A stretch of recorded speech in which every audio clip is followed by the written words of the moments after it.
This is John Ward, welcoming you to another presentation of Tennessee football on home video. The story you're about to see unfold is one of adventure and achievement. It's the story of teamwork, commitment, and the will to win. Doesn't need a lot of... Oh! He took a weapon!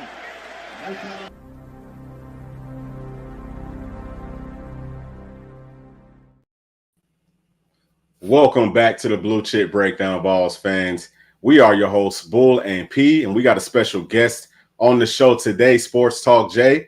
Appreciate you for being here with us today, sir. Yes, sir. Absolutely. I'm glad to be here. Yeah, for sure. So we're going to get into several things. We're going to talk about the big matchup today. Obviously, there's several big games today, and I actually wanted to put this poll up for y'all and just get y'all's thoughts on it because, with the playoff implications coming up, I can tell you this, man, if a few of these teams lose today, Tennessee's going to have a really good shot to get into the playoffs as quiet as that is kept. So y'all go ahead and take y'all's votes. And the question is, who has the best chance to pull off an upset today? The options are Ole Miss, Penn State, Utah, USC, Miami, Kentucky, and Florida. Just type the answer into the chat and it will populate. We'll check in on that here in just a second to see what everybody thinks. But something that Sports Talk Jay has covered, he's done an excellent job covering it, is with this whole Michigan scandal. Okay, so, Connor Stallions, stealing signs, and there's just so much stuff going on. The Big Ten, it seems like they've kind of all come together and said, hey, we're going to point the finger at Michigan. Michigan's pointing it back at everybody else, and it's a big mess. And, their head coach, he can't be on the sidelines for the final 3 games of this season. So, it's just a really messy situation. It's a very interesting situation. But Sports Talk Jay, can you kind of walk us through what's going on with that? Because, I know that you know a whole lot about that situation. Yeah. Well, currently, like I said, the Big Ten commissioner, Petiti, has gone ahead and suspended Jim Harbaugh for the 3 games. Now, he's allowed to still be with the team during the week, during practices, but he cannot be on the sideline. He cannot be in communication with the team during the games. So that's really what they've done. They've just suspended him for the games. Obviously, he's concerned about them getting an injunction. I think that's why he allowed him to be with the team during those 3 weeks, because obviously they would be arguing, okay, now you're going to go ahead and you're going to destroy the momentum of the team, and therefore we need an injunction because it has not been ruled on and they're still waiting on evidence. So they probably thought this is like a happy medium where they can kind of do something, because they've got every coach was yelling and screaming at Petiti on a Zoom call. And this was very interesting to me. Jim Harbaugh was on the Zoom call. In the first 30 minutes, they talked about Big Ten stuff. And then he left and everybody else stayed on so that Petiti could talk to them about the situation. And it broke down. They were yelling, screaming. One of the coaches was actually crying because he felt his young men had been cheated for all their hard work and got all upset about it. So Petiti's been under incredible pressure from the Big Ten, including from athletic directors and presidents. So he tried to kind of do something that was somewhat reasonable and would calm everybody down. But I wanted to talk to you two guys, since you are former players in college and you know exactly what this can and can't do. To me, to have the plays and signals, I would think would be monstrous. I think that would be a huge advantage, because if you know somebody's going to pass or somebody's going to run, the defense is just, now you know what to do. You don't have any wasted motion. In a split second is all it takes, before somebody gets by you and scores a touchdown. So how much do you think of an advantage it would be to have the actual signals and know what the plays are going to be? Well, I think it's huge. Obviously, if you know what someone's going to do, if you know the route concepts that someone's going to run, if you know, like you said, run, pass, like what side the play's going to, who's probably getting the ball, that's obviously a huge advantage. And as a defender, if I have the other team's signals and I know that, hey, this guy's about to run a screen, or he's going to run it's going to be a China route concept or whatever, I'm going to be cheating that. And I'm going to be kind of reading the quarterback, and if my eyes, if I see what I'm already expecting to see from the quarterback, he's about to throw it, I'm going to jump that route, and it's going to make a huge difference, like you said, in the speed of play, no wasted steps, that whole deal. But kind of with that, something that we did when I was in college, There are some teams that we kind of felt like were picking up on our signals on defense. And so we would always kind of have like 2 or 3 different signals for the same play. And so, I mean, you would think that even with, someone kind of knowing your signals, you should still kind of have backup signals, or you should kind of be able to get a feel for that as the game goes on. Like you should have some type of counter to that. But I'll also say this, what's kind of surprising about that game is if you look at the game against South Carolina when we played them last year, I know that's something we'll kind of get into as well, but they were kind of accused of stealing our signals, that whole deal. But we put up a lot of points on those guys still. You know what I mean? Yeah. And so it seemed to me like it was more so they had a read on our defense, and were able to know our coverages, which I think it may be even a bigger deal for the offense to know what the defense is in, because then you can call the perfect play call and you can kind of find those holes a lot easier. But it definitely is a huge disadvantage when a team knows your signals. Sure. Yeah, so that's actually, I was about to say the exact same thing. I think that it works better for the offense because the offense is the one that's going to, like, the pace goes off of the offense. So if they know, if they know for sure what coverage a defense is playing, you don't have to sit back and kind of read it. You don't have to do all those motions and stuff. You just line up, run that play, and you're going to hit the open spots every single time. But if you look at it on defense, if you know an offense is, signals and stuff, I don't think that can help you as much because it takes so much time to be able to get that message from the sidelines to the players and then be able to get lined up and execute because the offense is already moving. So I don't think that it matters as much for a defense as it does for an offense. And then something else too, this is something that I've talked about, once this whole thing first broke, is that, you pretty much already know what a team is going to do because you have so much information. Like, I mean, you have all their tendencies. Okay. You know what the players like to do all the way down from, if they kind of mess with their gloves, then it's probably going to be a pass. So, I mean, all these things and you should be able to kind of stop it. Something else, this is like old school, but we used to always say a team can know what you're going to do, but they have to be able to stop it. And so good teams will still be able to, do what they want to do, whether you know what they're doing or not. You still got to line up and you still have to play. So I kind of go back and forth. Obviously, looking at those numbers, Jay, just from watching some of your stuff, I was like, well, dang, if it was making that big of a difference, then obviously something is there to it. You can look at what the coaches are doing also. I feel like they should have done a much better job of hiding their, signals and play calls. I just don't understand how you can continue to have the same calls and somebody can pick up on it that much where they can beat you just based off of that. So, I mean, there's several different variables and factors to it, but I think at the end of the day, this is something that pretty much every team does. And I don't see it personally as a huge deal. I just don't. I just think that Michigan ended up getting caught. And so now everyone, from the outside is like, well, this is a big deal, but everybody's doing it. And there's more people kind of coming out saying that now too, that, I mean, everyone does it. I mean, P, you just talked about it. Y'all had something in place for it. So, I don't think that's I think especially when you think about defense, how does the defense typically communicate? It's typically hand signals. Yeah. So, they're typically yelling out their call. They're not saying cover 3, but like, for example, when I was at Vandy, this was torpedo, which meant cover 3, and it was a blitz coming from the field.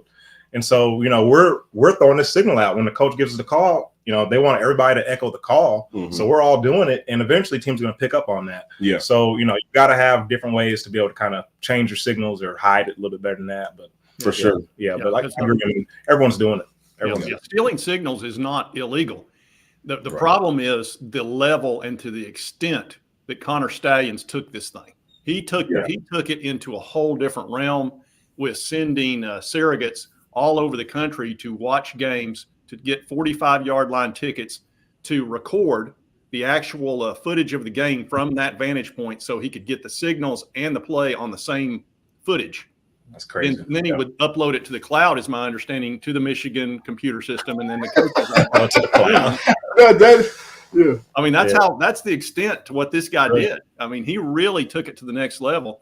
And and I think that's the big issue, is that you're allowed to steal signals if you do it in the course of the game or if you're watching it on TV, things like that. But when you go and you break actual rules in the NCAA playbook, that is, number one, you cannot forward scout. Number two, you cannot use a recording device. It's very much like the New England Patriots, what they got caught for. in that whole Spygate deal. And that became a very big deal. Yeah. So that's what the issue is that he just went overboard, like completely overboard. And I think this is such a big deal that it will wind up, the rules changes will occur, and we'll start having the helmets with the microphones and all that kind of stuff. Yeah. Because it now that it's out in the open and everybody's like, oh my gosh, it's just too much. Yeah, that's a great point. Yeah, I think that college football probably should have had that, and I don't fully understand why. It's some type of like liability issue or something, but they should have had that. But I'm going to push back on you, Jay. I think that teams are sending people to. I think that, so like whenever I say that everyone's doing it, I think that everyone is doing that. I just think that he was so sloppy. I think his operation was maybe too big. And it's like if you've got 65 people working for you, going to other teams' games, and you're buying tickets in your own name, obviously, and then you're on other teams' sidelines, stuff like that. Like that's just sloppy work. You know what I mean? And, leaving all these paper trails. But I'm going to tell you. So I know for sure that every major college football program, you've got guys who scout. You've got guys that break down all the different tendencies and things like that, and that's where that comes from. In your weekly like game prep stuff is from you've got 5, 6, I don't know, maybe 10, 15 guys who that's all that they do. They're breaking down film, and I don't want to go. I'm just going to say this. I know that other teams are doing this. I promise you that Michigan's not the only one doing it, for sure. Gotcha. So you basically draw the line on putting other teams' uniform on and going over on the sidelines. Yeah. Well, all right. So kind of like, so this is something else too. You just brought up what the Patriots did with the whole Spygate. So I think that they were filming other teams' practices. So to me, that is a step too far.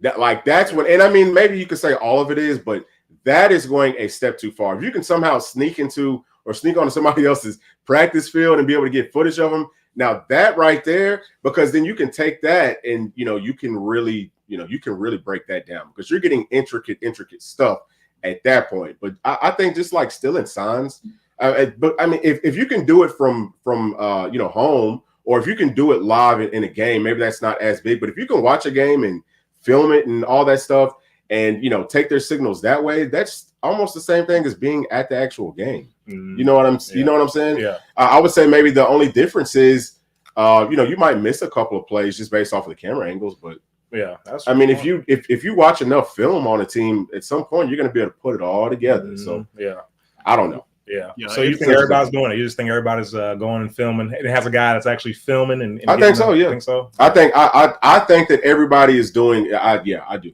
And maybe not always filming it, but somebody's probably there watching, taking notes. You know what I'm saying? Yeah. And I don't know if that's against the rules or not, but they're definitely doing it like during the actual game when they're playing them. They're for sure watching. Doing that. That would make sense. I think that's part of the game. That's no different than having a guy on second base and he's sitting there trying to get the signs from the catcher. When that happens, you've got to hide your signs and do all that. But the Carolina thing, that whole connection, it intrigues me so much, because there was a person with direct knowledge, according to the footballscoops.com, which is a reputable website, believes that there was a person that had reached out from Michigan to two teams or a team that would have been playing possible contenders for the playoff, which not only would that, they were trying to knock them off the playoff path. That was the goal. That's how far this extended in Connor Stallion's grand scheme. And really, he's the fly in the ointment for this. That everybody was kind of doing a little. What it boiled down to, everybody was kind of cheating a little bit. Yeah, I just went full Monty. I'm going to cheat the absolute max and make a corporation out of this, an LLC, basically. and he's probably the chief operating officer and got all kinds of.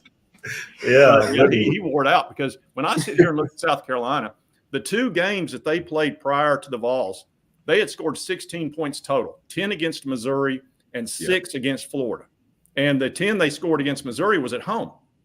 So they'd averaged 8 points in 2 games against quality, decent opponents that weren't as highly ranked as Tennessee. Yeah. Then they scored 9 straight touchdowns. 9 straight, 63 points.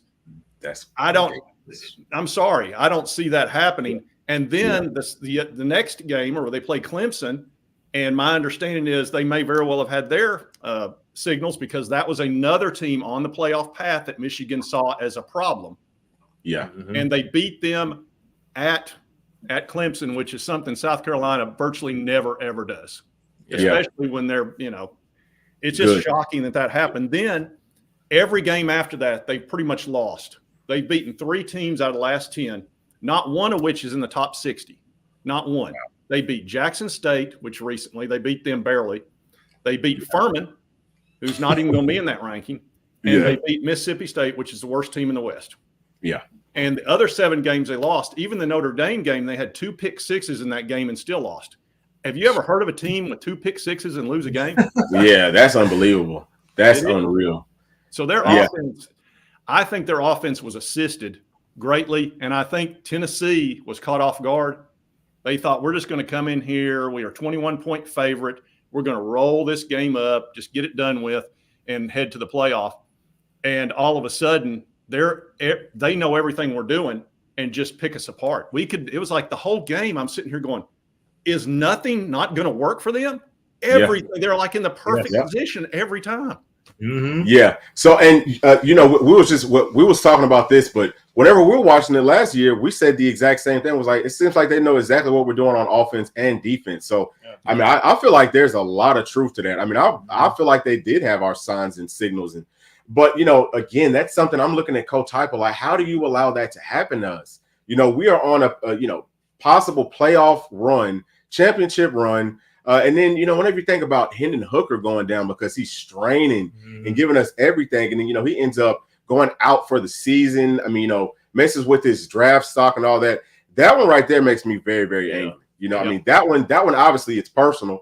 And I mean, dude, I just, something needs to be done for Shane Beamer too. I feel like if Michigan's getting penalties, why isn't South Carolina getting them? But I guess once they go through everything, at some point, a whole lot of people are going to probably have a whole lot of penalties coming up here. Yeah, he definitely is. I mean, he's already gotten in trouble for this once before. At previous stop. Oh, yeah, that was at Georgia. It was at Georgia. And, I can let they bring those guys down, too, because they're in on this, too, I guarantee you. But, I mean, when you think about everything that they took from us last season, I mean, heck, we were going to go to the playoffs. Yeah. We're going to get our rematch with Georgia. We're going to beat those guys. We're probably going to whole thing. Heisman Trophy taken from Hendon Hooker. Like you said, draft stock. Misses his whole rookie season, still rehabbing. I mean, we can't necessarily say directly that it was because of cheating that he got hurt, but I mean, I think it had a lot to do with it. Like you said, he was straining. He was straining and trying to, overcome the big hole we're in. Mm-hmm. So that's what gets me mad is, now you're messing with these kids. You're taking away from these kids who put so much time into it, and you're taking away from the fans too. The fans want to see the team go compete for something, and you're gonna go rob them of that. So I mean that whole situation, man, it just. Man, it really makes me mad when you really stop and think about it. Yeah. So Jay, I was just about to say, I guess looking at it that way, maybe I should be a little bit more angry about Michigan because I'm sure other fan bases probably feel that exact same way. Heck yeah. Well, that's what got me on the Michigan thing in the first place. When I started seeing that and I read that report, I was like, oh, I mean, I saw red because I was like, now things are starting to connect.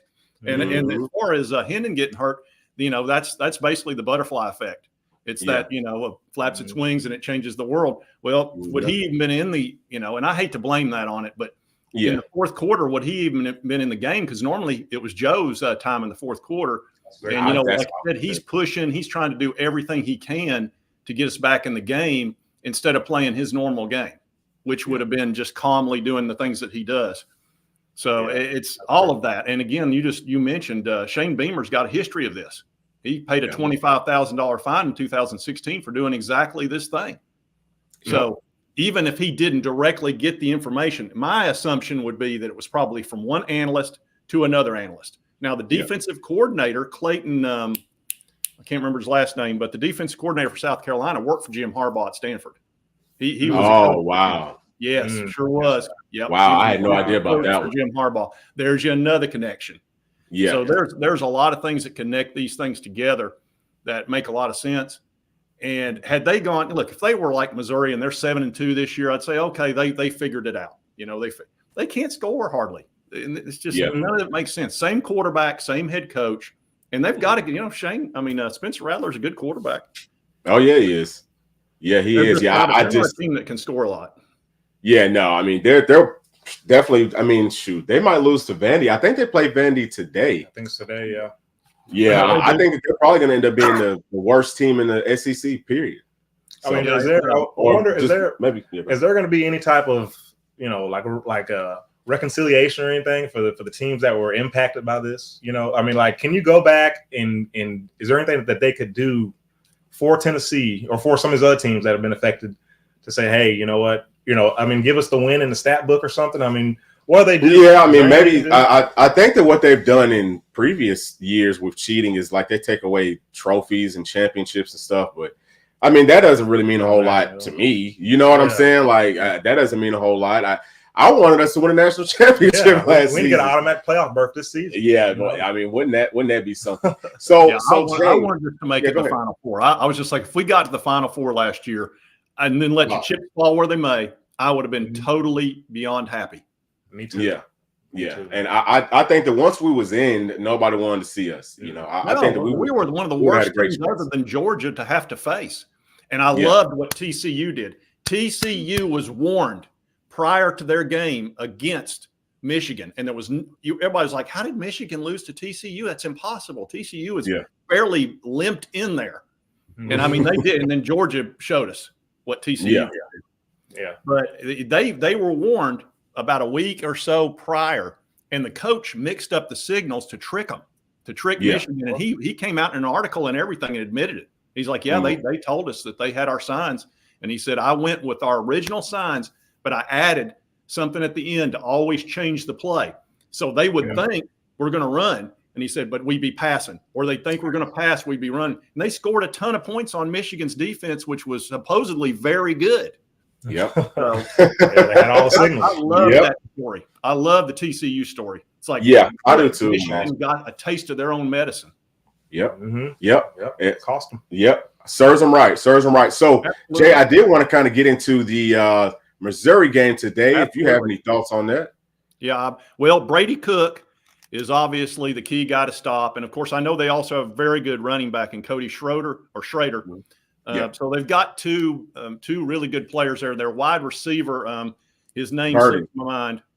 Burden. Yeah, that guy is a dog, man. He's very he is a dog. But he's limited, is my understanding. And I would think a sprained ankle or an ankle injury for a receiver, we've seen how difficult that can be for Cedric Tillman last year. And, if you don't have your ankle 100%, it's hard to be a wide receiver. Those legs have got to be 100% because, you lose one step, you're just a regular dude. Right. Right. No, definitely. So, I'm thinking Brady Cook is going to be the key to this thing. I think he's dangerous as can be. He is. Yeah. He gave us trouble last year. With his legs. He's going to run on us. He's going to hurt us probably throughout this game. And if we can, hopefully our defensive line can put enough pressure on him because he will make a mistake. He'll try to play hero ball, and and our guys, we're capable of intercepting a ball or two.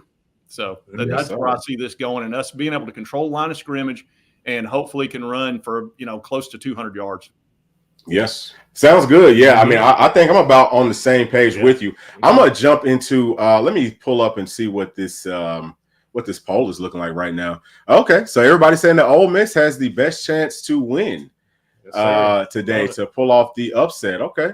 Me too. Like to see that. I don't know. I think it's probably gonna be a couple of big upsets today. We're gonna get into that later on in the show. But what, Jay, do you got to get out of here? I know it's kind of getting. I can stay till 11:30. I can do about 5 or 6 more minutes. Okay. All right. So I was just gonna pull up right here. This is just some of the stats for us. So you can see right here. This is our red zone defense. We're gonna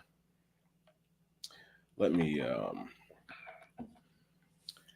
gonna take it back to the start right here. All right, so our total offense versus their defense, we are number 13th, they're number 41 overall. Rushing right here, I think this is where we're gonna have a lot of success is running the football on them for sure. I mean, you can see that their defense is just not good at stopping the run at all, and we are the best rushing team in the SEC. And then right here, our passing game is, it's about even with what their passing defense is. But I think that because we're going to be able to run the ball so well, that we should find a lot of success throwing it too. Right here, our red zone offense, we've got to step this up some. But it's better than their red zone defense. I think that if we do get into the red zone, again, we can run that football. And then they also like to go, like cover zero and blitz. So we can find some success running there. And, I also think that we're going to be able to find a lot of success throwing that football too. Something else about their defense is that they do not stop the zone read well at all. So Joe Milton, Jalen Wright, Dylan Sampson, Small, everybody, this is going to be a great game. I think that they're going to be able to get off with that read option. I expect us to run that about, I don't know, Pete, what you think? Probably, between 5 to 10 times in this game. And, we might score on that a couple times. So looking forward to that. And then whenever you look at our defense versus their offense, we're number 21, they're number 36, in total defense. Total defense right here, we're number rush defense, we're number 13th, and they're 76. So everyone's talking about Schrader, and Schrader is a good running back. He's a really good, he's strong, he's powerful, he's going to run hard, he's patient at the line of scrimmage, but he's leading the SEC in, rushing yards because he's the only one that they really give the football to. Yeah. So, he's not, I think that those numbers are kind of skewed whenever you look at it. Well, he's leading the SEC in rushing yards, but I think that as a whole, they're not a great rushing team. And I don't think that they really want to run it. I think that they really want to pass it. They almost run the ball just to try to keep a little bit of a balance to their offense. Yeah. Now, this right here is where Missouri's got, they've got us beat at. Okay, so they've got the number 23 pass offense. We're number 53. We're going to have to get a lot of pressure on their quarterback. And you see down here, we're number 8 in sacks, and they're number 47th in sacks given up. So that's where we're going to have to find some success getting pressure on Brady Cook. Jay, like you had said earlier, that's going to be critical. I feel like Tim Banks has got to dial up more blitzes, and, especially with Aaron Beasley, who has not blitzed much. And we've got to kind of, mix up those looks and confuse that offense as much as possible. Now, this one right here, this is kind of scary. Okay, so Missouri is number 1 in red zone offense, and we're number 55. We've got to find a way to stop what they like to do. They've struggled up against blitzes, in that category. So it's going to be an interesting game, overall. And, we'll probably talk a little bit more about it here in just a minute. But, yeah, I'm definitely looking forward to it. Hey, Jay, do you have any upsets that you would like to pick before we get you out of here? Well, I want to see Penn State win that game with Michigan. I think that's the game that there's like a few games everybody's watching. One's going to be our game's intriguing as can be. Just from somebody that enjoys college football, I think they'll enjoy this game. It's an excellent matchup. It's a pick'em game. I think the Ole Miss game, everybody's going to be rooting for Ole Miss, unless you live in Georgia. That's that's it. And even half the people in Georgia won't be rooting for Georgia. Yeah, they're just they need a loss so bad. They need to lose a game so bad. Yeah, you know what? Their fan base, they just irk us so much. But I am gonna, I'll definitely say this. It's one of those, it's almost like a Kroger Field type of weather day here. It's cold, it's wet, it's kind of like misty rain, kind of sprinkles on and off. So I'm curious to see what that's going to do to both teams. Is that going to play more in Ole Miss's favor or more in Georgia's favor? You would think maybe Georgia, but Georgia doesn't really run the football that great. They're not a great rushing team. So it could end up being a situation where Ole Miss can get their playmakers the football out in space on more of a wet track and get Georgia's defense kind of slipping and sliding. And maybe they can, hit a couple of big plays off of that one. Yeah, hopefully. I'm on the lane train today. I'll tell you that. You already know it. All right, Jay. So we got you. It is 11:30. Thank you so much for coming on to the show. And for those of y'all who are not already subscribed to Sports Talk Jay's channel, go and check it out. He's got excellent content. And, I promise y'all will love it. You need to go ahead and give him a sub and a like. Appreciate you, Jay. We're going to probably catch you after the football game here today. Okay, no worries. Yeah, I'm gonna. I'll do a live reaction after the game. I always do like 30 minutes or something, and hopefully it'll be a positive one. If it's down, if we lose, I won't be happy.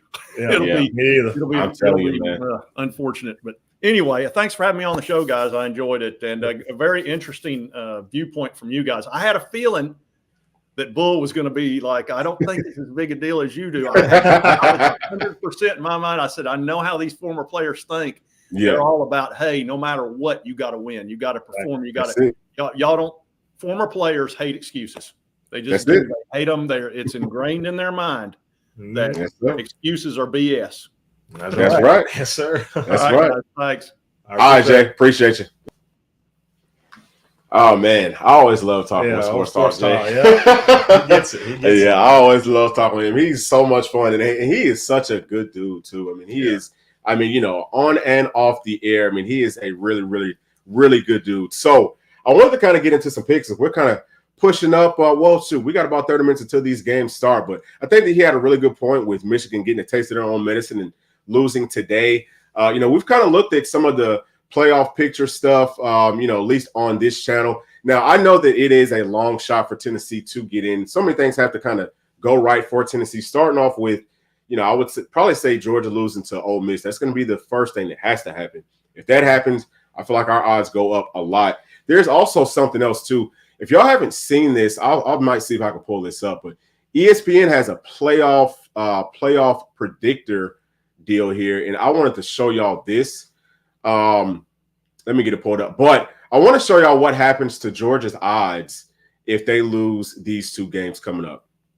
So let me get that going. But I would like to see, obviously Michigan lose today, and then if you can get, if Michigan loses today and if they end up beating the Buckeyes, I mean, it just makes it real messy up there. Dang right it does. And then Florida State plays somebody today.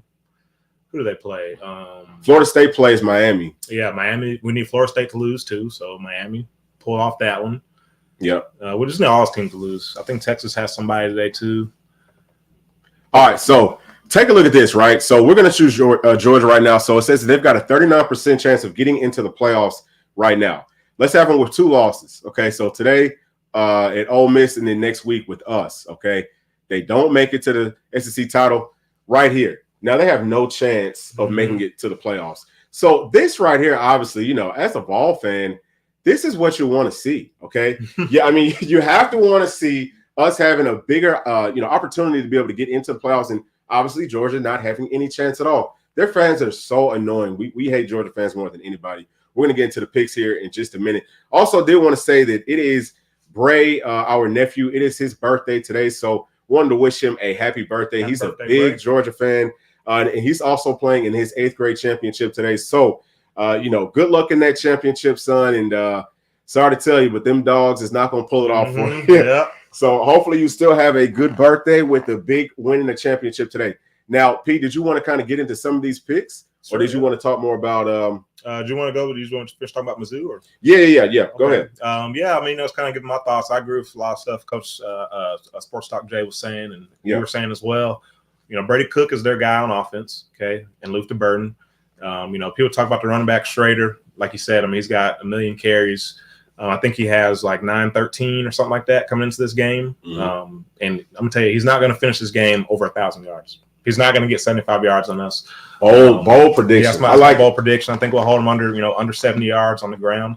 But I mean, I think for us defensively, we have got to get pressure on Brady Cook. We can't let him sit back there. We can't let him escape the pocket and extend plays with his legs. I want to say he went for over 100 yards on the ground against us last season. So, it didn't really hurt us because we scored so many points, but not sure we'll score, 6 points today. So, we're going to have to hold these guys, get some more stops than we did last season against them.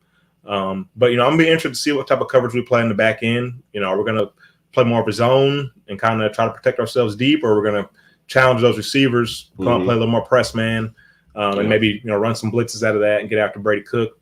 Because, I mean, it's Luther Burden, it's Theo Weiss, and they got that receiver number 5, Mookie. Yeah, I always call him Mookie Betts. I know it's not his name, but I always call him Mookie Betts. But we've got to find a way to match up with those guys. I think Tamari McDonald's going to be stressed in the slot.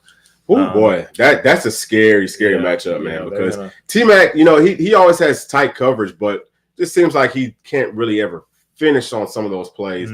But yeah, that's an excellent point with him. Yeah, and that's probably one of the strong points of their receivers is they make pretty good contested catches. Yeah, especially Theo Weiss we saw last week against Georgia. They kind of kept hitting that back shoulder fade. I mean, the guys all over him, but it's a perfect throw by the quarterback, and Weiss didn't make those catches. So we've got to find ways to at the moment of truth, when the ball gets there, make a play on the ball, get the ball out. But I think we'll be fine. I think we'll get up the passer. I think the pass rush comes alive, after being kind of dormant the past 2 weeks, really since the second half of that Bama game.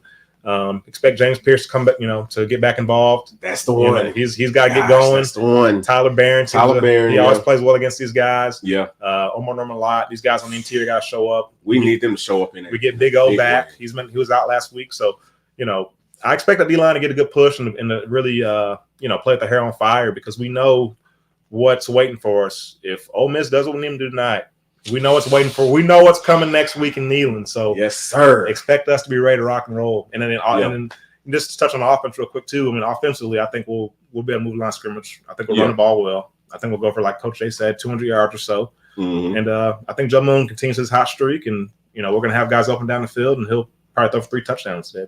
Yeah, so I actually think that the offense does better than I think that the offense breaks 270. I think that the rushing, I think we get over 270 yards rushing today. If you look at how their defense is set up, and if you look at the way that our offense is set up, I just think that we match up so well with them. Now, something that we have not talked about very much, I don't think at all throughout this week, is Tennessee's linebackers, okay? Missouri is going to do a lot of motion, a whole lot of misdirection, window dressing, as we like to call it, okay? Eye candy, things like that. Our linebackers, our eye discipline has got to be great, and our safeties are going to have to be great. It's going to be a lot of stress on the middle of our defense. So, we also kind of talked about, Gabe Judy Lally, and, not really trusting him too much deep down the field. Hopefully he won't have too many passes come his way. You know what I'm saying? I think it's going to be more, about that middle of the field. So really want to see the inside of our D-line get their hands up, okay? Because the football's coming out early. We haven't had a great pass rush over the past couple of weeks, but Mizzou knows that we've got dogs up front, and they want to push the ball down the field, but expect it to be more quick stuff, where you can get 15 to 20 yards on a, 3-step drop. So, expect a whole lot of that. And, we need for our interior defensive line to get their hands up on those 3-step drops and do it often, bat down some passes. Brady Cook is only 6'2", and, our guys are, a lot taller than that. So we should be able to bat some down. And then, if we can stop that run early on, Mizzou's going to turn into a team that is going to get really, really pass happy. And at that point, that's when the James Pierces and the Tyler Barons and, everybody else, okay? It's time for them to eat. It's time for us to blitz, and it's time for us to, get some sacks, get some turnovers. That's how I see this thing playing out. And I'm not going to get into the score just yet, but just, spoiler, it's going to get – I think it's going to get real ugly. I think it will too. Yeah, I think it's going to get real, real ugly. All right, so we are going to get into some of these picks right now. Let's take a look at what we've got. Because we are getting close to the end of the show. But hey, man, look, appreciate everybody for coming in. Absolutely. And, chilling with us. always have a good time. We're going to get to some chats here in just a minute as well. All right, let's see what we got.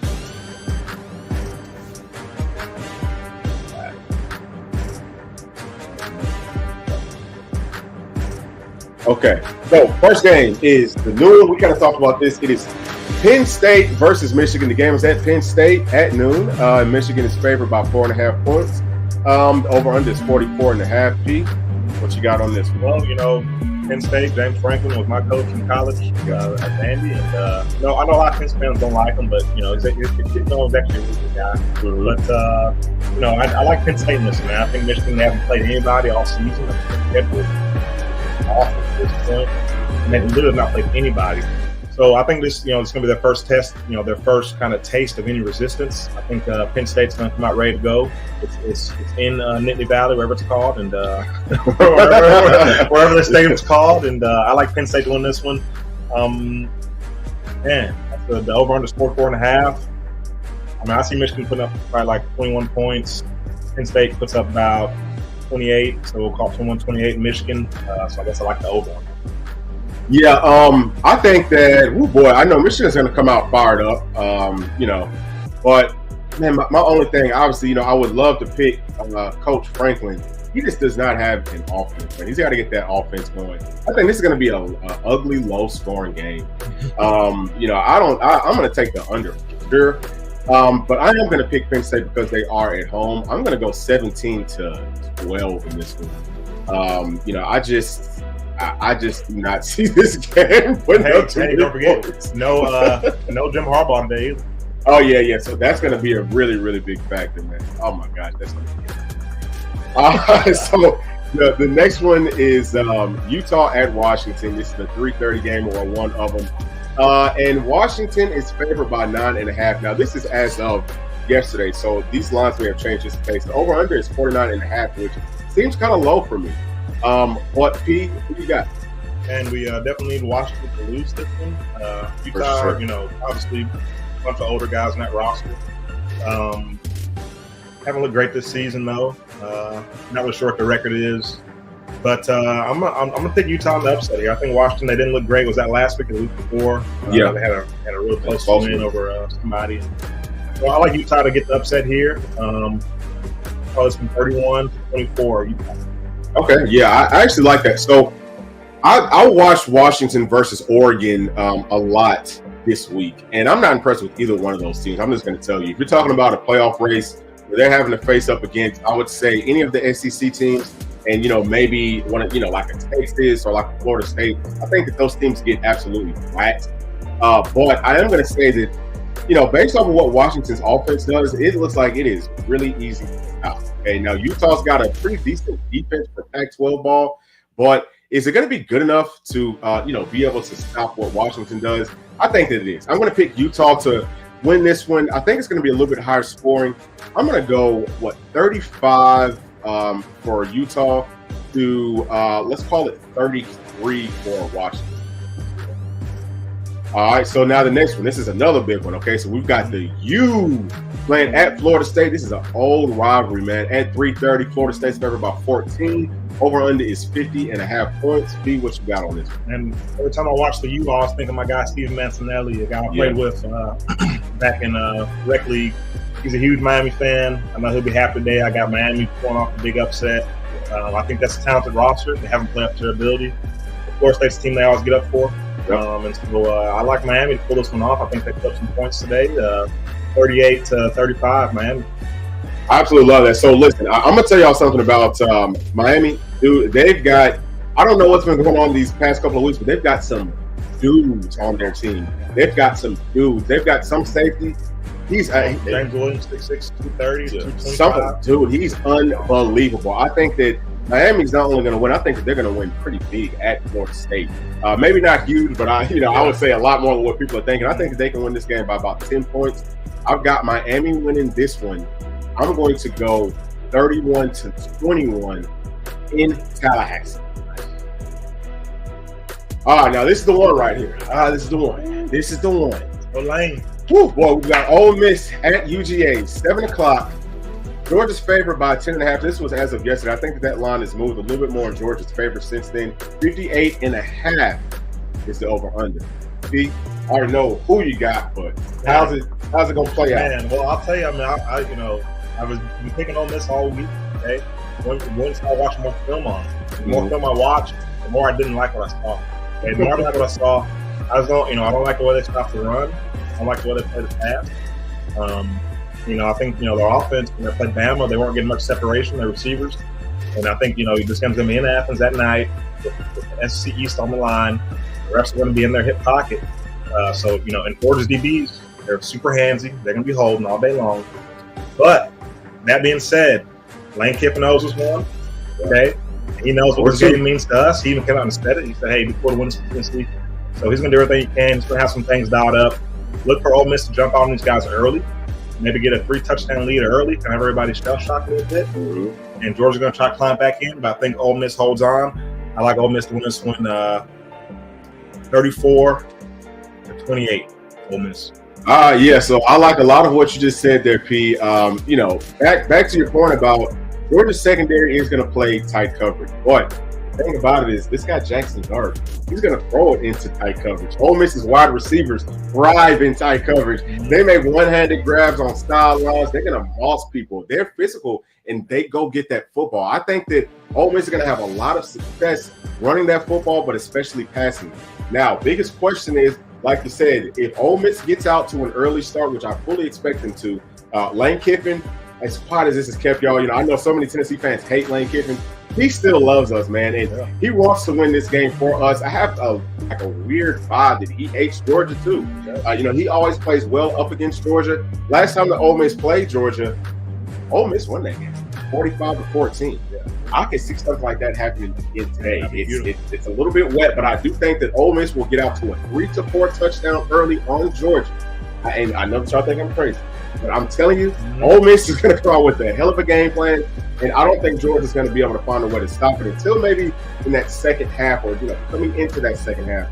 I think that at the end of the day, though, it's just too much for Georgia's lackluster offense to overcome. They do not run the football well. They're going to have to throw the ball a lot. If they get into a shootout, I just feel like this favors Ole Miss so much. I feel like there's so many different places that Ole Miss is going to be dominant at in this game. They've got a great pass rush, and they're going to get after was it Beck? Yeah, Carson Beck. They're talking about Brock Bowers playing. Who cares? His ankle's probably still hurting. Let him play. Get him more banged up for that big matchup next weekend. I've got Ole Miss winning this one, 45-21. Nice. Hotty toddy.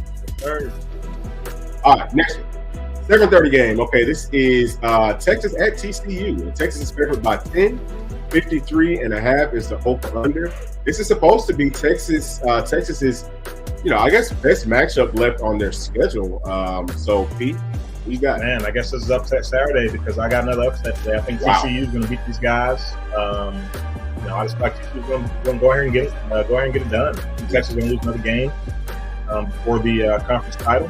So I like TCU to find a way to put some points today. 41-31 TCU.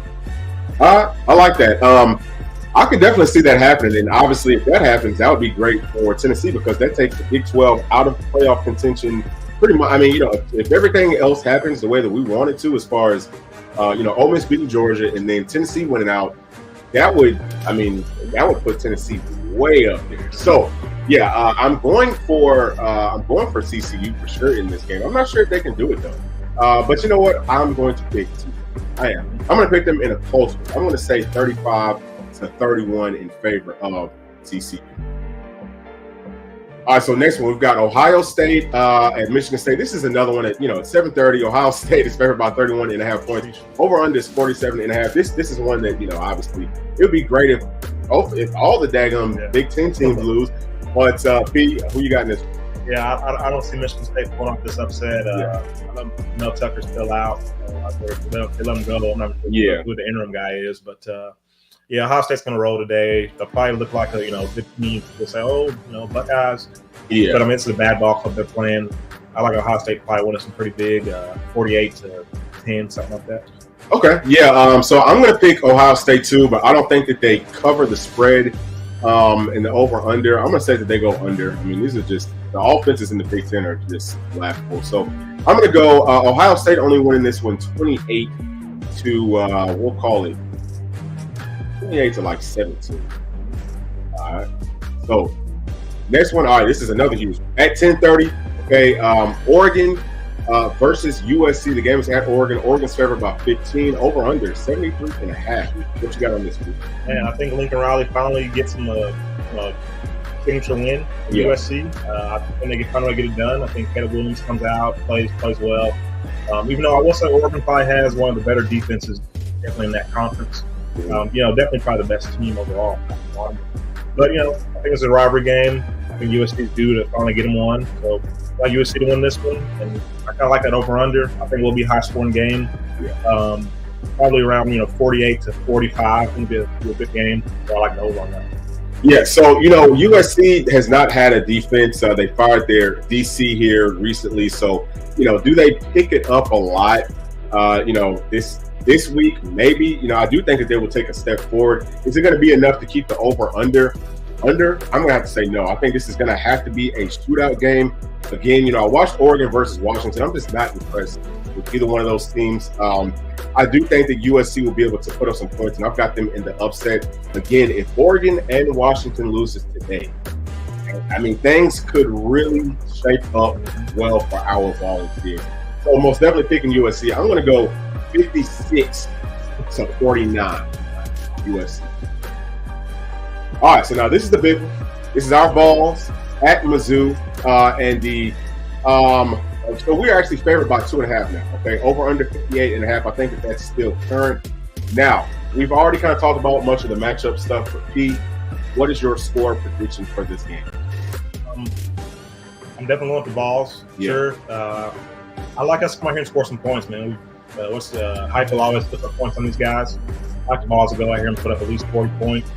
I'm going to call this one 45-21. Vols roll. I like that, man. So I was actually going to go about in that same order, but I'm actually going to take it up another notch. Okay, I'm going to go 49-17. Nice. And I don't even know if Mizzou can score 17 on us, especially with Luther Burden kind of thing. Okay, taking him out, I think that those other guys don't play as well, right? I mean, Theo Weeks is a good wide receiver. We talked about it. He's only 6'2". I mean, he's not a big guy. That Mookie kid, he's listed at 5'9". He's probably more close to like 5'7", but he is a shifty guy. I just feel like we're going to physically dominate in this game. And, I'm picking us to dominate on the scoreboard as well. We're going to run all day on it. I mean, we're going to run all day, which is going to open up our passing game. Expect Dante Thornton to step up big. Oh, yeah. Squirrel White's going to step up big. Ramel Keaton, Chaz Nimrod, Caleb Webb. What about Jacob Warren? Yeah, Cass. What about everybody on this team coming out, taking care of business, for 60 minutes? Like we know that the Tennessee football is damn well capable of doing. Yep. How about that, baby? How about them balls, baby? Yes, sir. Hey, it ain't over yet. All right, it ain't over yet. We're gonna win this one. Georgia loses. Okay, huge matchup next week. That's what we're all looking forward to. But let's go out and take care of business. If you're going to be in the house, keep it loud for our balls. Okay, y'all stay safe. Always appreciate y'all for tuning in, and we are going to check y'all out probably a little bit later on tonight. I don't know if we'll be able to do the post-game show right after, but we will see y'all later on. All right, thanks. Peace.